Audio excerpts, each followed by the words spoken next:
Ntombenhle Khathwane is a 42-year-old female based in Johannesburg, South Africa, where I have a manufacturing business. We manufacture natural hair, body, baby products, as well as eco-friendly personal and home products.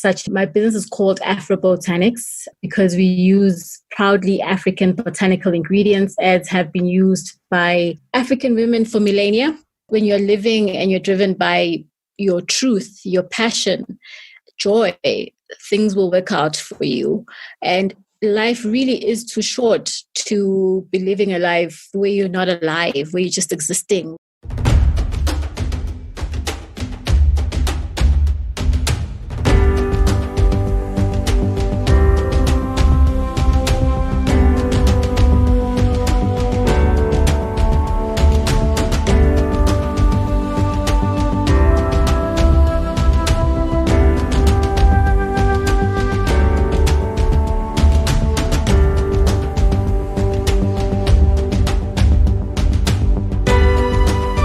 Welcome to your favorite podcast, 1000 African Voices, broadcasting from an African perspective. 1000 African Voices is a program aimed at breaking down the boundaries that divide us as a continent, the boundaries that divide our beautiful people. You can also find the show on iTunes or wherever you get your podcast by searching for 1000 African Voices.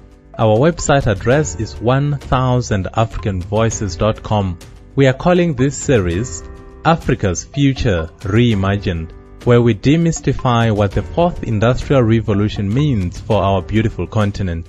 Your host is Avurengwi. Welcome. 1000 African Voices. Hello, Africa. Welcome to yet another episode of 1000 African Voices. And today we're joined by Ntombenhle Khathwane. Hi, Ntombenhle. Hi, how are you? Nice to be on 1000 African Voices. I'm excited. No, we are the excited ones. Welcome yet again. I'm really looking forward to this conversation. But perhaps just to kick off the show, if you don't mind just introducing yourself to our listeners. Who is Ntombenhle Khathwane? Ntombenhle Khathwane is a 42-year-old female based in Johannesburg, South Africa, where I have a manufacturing business. We manufacture natural hair, body, baby products, as well as eco-friendly personal and home products, such as eco-friendly dishwash, eco-friendly hand sanitizer, eco-friendly hand wash.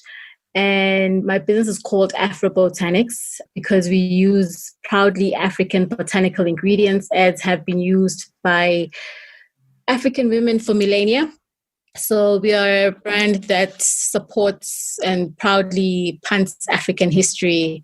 And we want to be part of the reimagining of an African story where Africans are amazing achievers and society of equality and opportunity.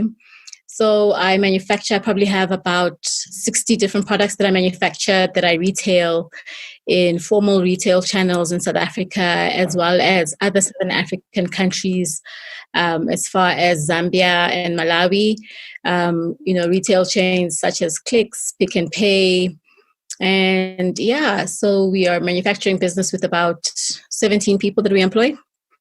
And we're just getting started. Even though the business was registered in 2011, we started being able to formally trade in retail in 2015. So we're about 5 years old now, and we're just getting started. Did you say 60 products, as in 60? Yeah, we've got 60 different SKUs, yes. And you do all of that with 16 people? Yes, we do that with 16 people. Our capacity is quite, in terms of machinery, it's a semi-automatic factory, so we're able to do that with lesser people than ordinarily. Okay. All right, so Afrobotanics, you're the founder. I'm pretty sure there's a story behind how it all came together. So if you don't mind just taking us through how the concept of Afrobotanics came about, What is the story behind you wanting to go into this space, assuming, of course, that there is a backstory to that? Yes, well, I actually studied politics and philosophy and economics at university. I went to the University of Natal in Durban, and my first job after that was in the Mpumalanga Provincial Legislature. So I was involved in government and doing research, policy analysis, all of that type of work. And, I graduated or came of age at the time of President Thabo Mbeki in South Africa, who was a champion of the African Renaissance. And so I bought into that because I dreamt and believed in an Africa that was an amazing place for everyone.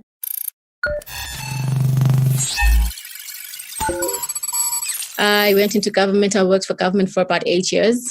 And after about 8 years, I realized that government is not the platform or the vehicle through which I would be able to make the kind of input or difference or contribution that I want to make to move the continent forward.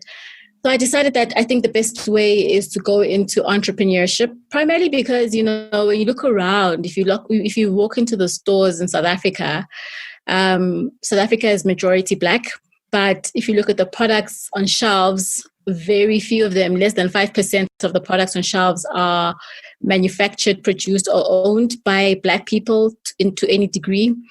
And yet we are the mass consumers on the continent, in the country. So I wanted to change that narrative. So I knew I wanted to go into having my own product brand. I looked at different type of consumable products that I could produce. And I ended up doing natural hair care products when I visited my grandmother, who was a traditional medicinal woman. So she had been taught by her grandfather about different plants and their properties and what they give to the human body, and including medicinally and also beauty-wise. So she showed me how to use things like aloe vera gel, marula oil, and different herbs to mix and soften natural African hair without having to put chemical relaxers on it. And this was like 2009, 2008. And I noticed that in America, there was already the growing trend where African-American women were wearing their hair natural. In South Africa, we hadn't reached the trend yet. People were still relaxing, but I wanted to wear my hair natural because for the longest time I had dreadlocks. So I thought, let me try this formulation my grandmother shared with me. I tried it out, but I didn't like the idea of having to mix the products, because if you're mixing fresh ingredients without preservatives, then the product will go off. And that's how Afrobotanics was born. I found a chemical formulator who had worked with big brands like L'Oreal, Revlon, and she helped me formulate my first range of natural hair care products. And it took me about 4 years to be able to get those products listed in a formal retail chain, because they didn't believe that natural hair was a lasting trend in South Africa. They thought it was a passing trend. And I'm glad to say that as a pioneer in the natural hair care space, natural hair still continues to grow. It's one of the fastest growing categories in the retail sector in South Africa in beauty at the moment. So yeah, that's how I started Afrobotanics. And then I started off with doing natural hair care products, and then I did natural body products, then I did natural baby products. And, it became a natural evolution to move into eco-friendly products because, it's all the same similar ingredients and actives.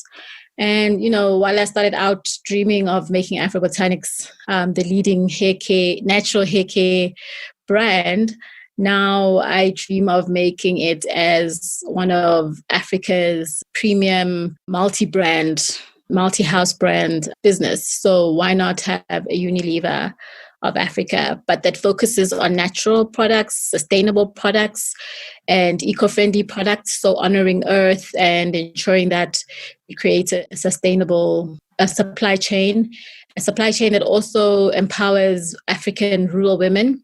So we try as much as possible to buy our natural ingredients from African rural women cooperatives. And so we've seen the difference our us buying our marula oil from the communities in Limpopo and Swaziland has made. So yeah, that is the philosophy and ethos and backstory to the founding of Afrobotanics.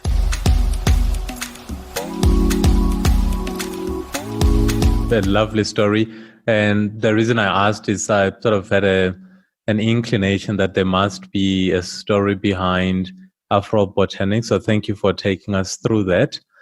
You spoke about wanting to change the narrative and reimagining an Africa that is different, a vibrant Africa, and an Africa that is self-sufficient. And I know I'm sort of putting words in your mouth, but I think we're more or less on the same page in that sense. What we stand for on 1000 African Voices, we're really driven by the idea of a united Africa, but also this idea of an Africa that doesn't have borders, an Africa whose economy is self-sustaining, but you are also able as a South African to freely trade with people from Morocco, Djibouti, Ethiopia, or whichever country one may want to trade with. So Afrobotanics is really a brand that resonates with what we are trying to do as well on 1000 African Voices, which is one of the reasons why we really wanted to get your story. What is your own assessment of how you have done against the goal or the objective of changing the narrative? So you've been in the industry now for quite a number of years. What's your own assessment? I mean, if you were to score yourself, do you feel that you are making the type of progress that you've always wanted to make? Yes, and I agree with you. Everything you said resonates with me in terms of what 1000 African Voices stands for. How would I rate my contribution? I feel I am just getting started, but I'm encouraged by how much I've been able to move the needle.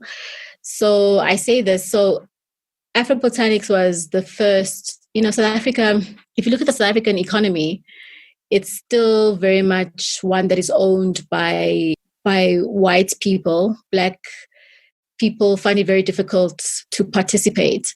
By being able to successfully list Afrobotanics in South African retail and sell very well and compete against international brands head to head, we've been able to show retailers that local brands, African brands, can, first of all, produce quality products, 1. 2, we understand the consumer and we're able to interpret the consumer's needs even before the consumer starts to understand this is what they want, because we are the consumer, right? And then, because of Afrobotanics and the success in terms of being one of the top performing brands in the natural hair category, we've been able to see many more other natural hair care brands come into the market because, our success has opened the way, because we were the first brand to be listed in the natural hair category. We're seeing an emerging pattern where Black African women are able to produce the things we consume. So from food products to, cleaning products to personal care, we are seeing an emerging range of those businesses coming up. And as a pioneer, I feel very proud of the fact that we are, trailblazing and giving permission for other women to start up. And also we've given confidence to the powers that be, the gatekeepers, to give African-owned brands a chance on the market. So I think we've moved the needle in that regard. But also importantly, something that's always been important to me is the psychological or mental makeup of especially African women. And that's why our tagline is my own kind of beautiful, because for the longest time, as an African woman, you didn't feel beautiful or powerful because of, the color of your brown skin or your curly, kinky, coily hair or your thick lips or your wide hips. You were not considered beautiful. You didn't feel beautiful. You didn't feel powerful enough to claim your space. And having those conversations through our brand, we're able to speak to women to say, you are your own kind of beautiful. There is no international standard of beauty. Every single woman is her own standard of beauty. She's her own kind of beautiful. And importantly, also empower women to talk to their daughters so that the younger generation doesn't go through the traumas we've been through, trying to assert ourselves and claim our humanity by having a world media that still considers us not worthy of being depicted. I mean, it still upsets me. I've got young kids. It still upsets me that a lot of the media they consume, whether it's cartoons and toys and stuff like that, is still not very much balanced in terms of having enough brown people or telling our stories. But I'm hoping that that will change in the next few years. And I'm also getting involved in that space as well. But yeah, so I feel I have made a contribution just by being myself and doing what I'm passionate about and being authentic. I've been able to make a difference and see a change towards a more equitable society where, the African story is a winning story. It's a story to be proud of.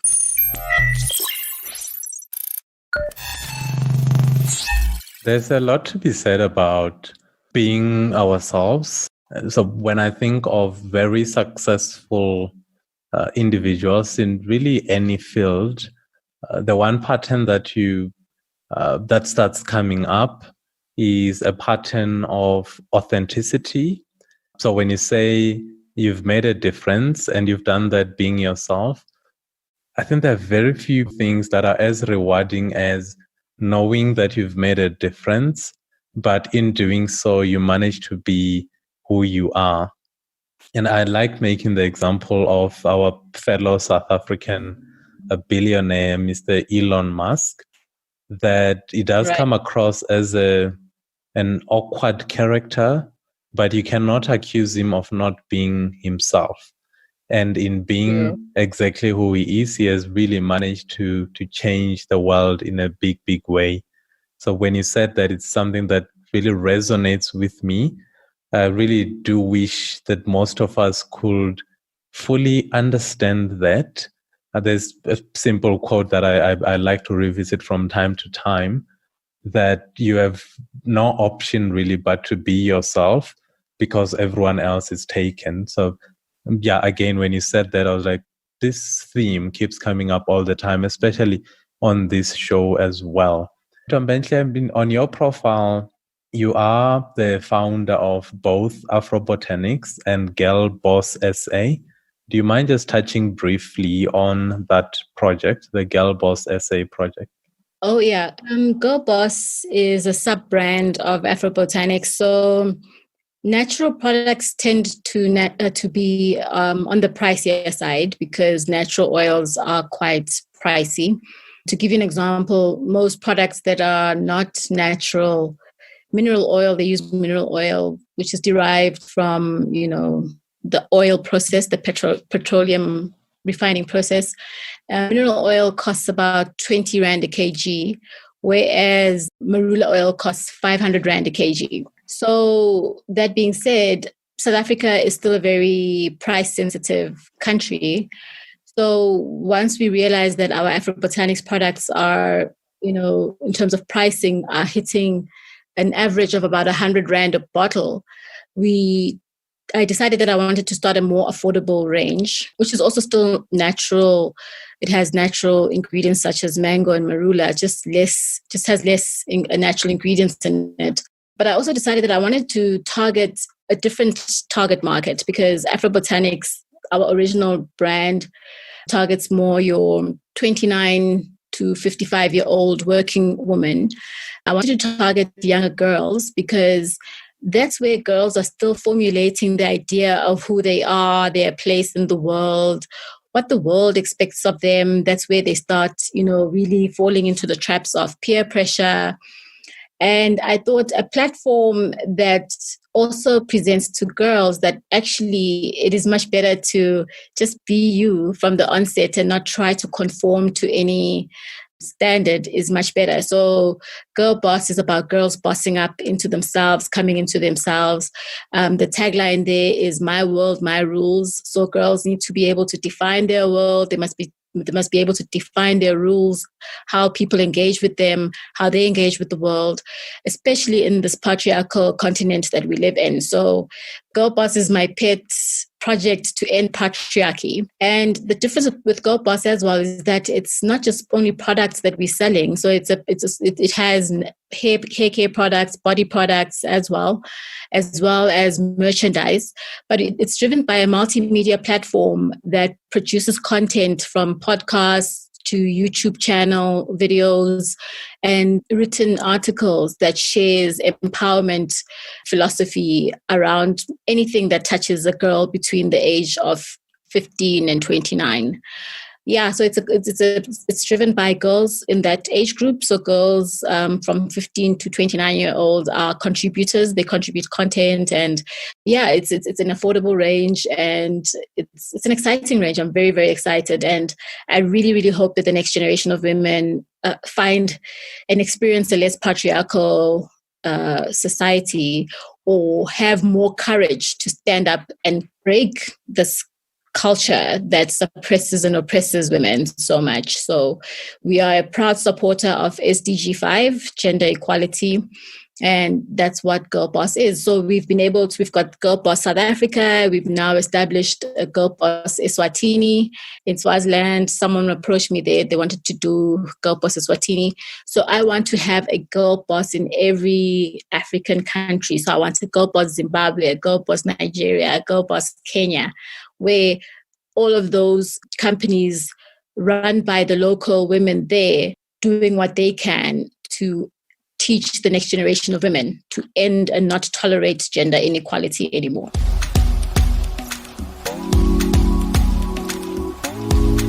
As much as you're a business person, as I'm listening to your responses, the one thing that I'm picking up is that where you find yourself disagreeing with a certain position, instead of standing back and hoping that someone will do something about it, it strikes me that you've decided to rather confront the issue. And perhaps in so doing, some business opportunities do arise. But perhaps what I want to ask you is more on, I think when you started this conversation, you mentioned that you were a government employee at some point. So you've been both an employee and now you're an entrepreneur, therefore an employer.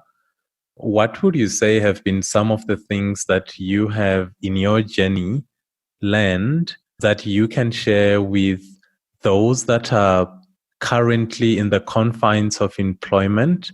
They wish they could make the leap and become entrepreneurs themselves, but something inside keeps saying, you can't, it's not for you, stay an employee and leave this to the Ntombenhles of this world. What would you say are some of the limiting factors based on what you've seen, given that you've been on both sides of the issue? So, being in government was slowly killing my soul. I could see the light in my eyes disappearing. It stole my joy because, government is supposed to be serving people. It's supposed to be advancing an agenda, building a nation, building a continent. But as you know, our governments in this country and governments around the continent are not doing that. So if you're passionate and you're driven by wanting to make a difference, government wasn't the place for me to do that. And I already feel, that I stayed way too long. And I stayed long because I also had, I had a child to take care of. I had responsibilities like a bond, like a car that I wanted to keep the comforts of, and was just comfortable, always earning a salary. And in the course of building Afrobotanics, I had to go through a process where I lost everything before I could build myself up again. So at some point, I got my car repossessed, my home repossessed, and I started over. At some point, my younger sister was helping me out before I got to be able to get the products into the retail chains. But, every single day, ever since I started this business, because of the vision it has, it's not a business the vision is not based on profit. It's based on who I am, the things that make me tick. So I'm excited every day, how am I going to make a difference today? How am I going to challenge a woman to become her best version today is the question I ask myself every morning as I jump out of bed. I'm excited, I'm passionate, I'm joyful.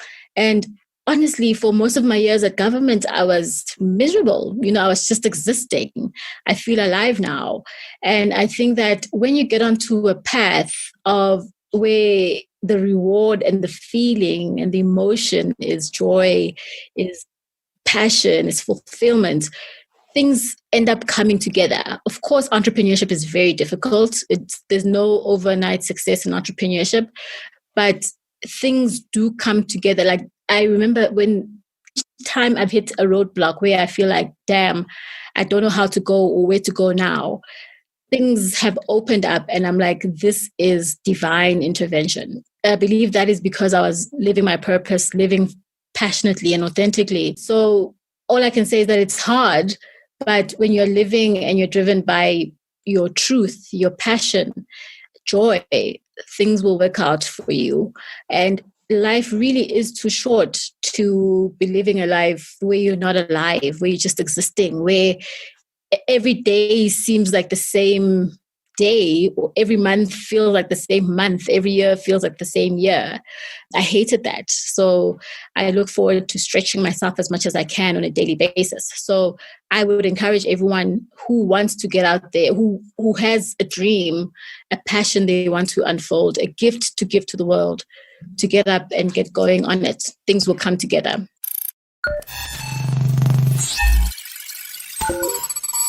I know that in South Africa, women celebrate or are celebrated for the whole month of August. So it does feel quite fitting to be talking to you in August. As a South African, I think it's quite befitting that we're having this conversation. Afrobotanics and Girl Boss SA founder, Ntombenhle Khathwane. Don't know if you have any last words, Ntombenhle, before we say goodbye, but I've personally really been challenged in my mind to say, how do I change my mindset to be able to convert some of the frustrations that I have into business opportunities? So that's the one key takeaway for me, and I'm sure our listeners will be able to pick and choose something that resonates with them. But if you have any last words, Ntombenhle, for our listeners, it will really be great to close up or close the conversations with a few words just for our listeners to be a bit more motivated. Africa, as frustrating as it is to be here, because of the leadership that we have or the leadership we vote, is going to be one of the most exciting spaces in terms of entrepreneurship and business opportunities in the next 5 to 10 years. I'd like to put it to you and the listeners that watch economies like Zimbabwe, Zambia, and Namibia and Mozambique in the next 5 to 10 years. Those are the places to look at if you're in Southern Africa, that is. We live on a huge continent with huge potentiality, and each of us should try and harness that potentiality before the outsiders come. Well, they're already here and they already see the opportunities that we're not seeing. So Africa is an amazing place to be, so we should be proud of it and we should want to own it and claim it. And we should also not shy away from being leaders to, rise to the leadership challenge or to fill the leadership gap that we have. And all of us have the ability to be leaders and to make a difference, all of us in amazing ways, for that matter. So I'd encourage everyone to be positive and optimistic about this continent, about being entrepreneurs on this continent, and not to ever let anything, not even the lack of money to start a business, ever stop you. There is always a way out. And I can testify to you that there is no challenge that is big enough to stop you from building your dream and making a difference for yourself, for your family, and for your country. So I look forward to meeting as many entrepreneurs, especially female entrepreneurs, on the continent as possible. I'm excited about this continent and I'm excited about the growth that's coming. thank you for having me on the show. It's been an absolute pleasure.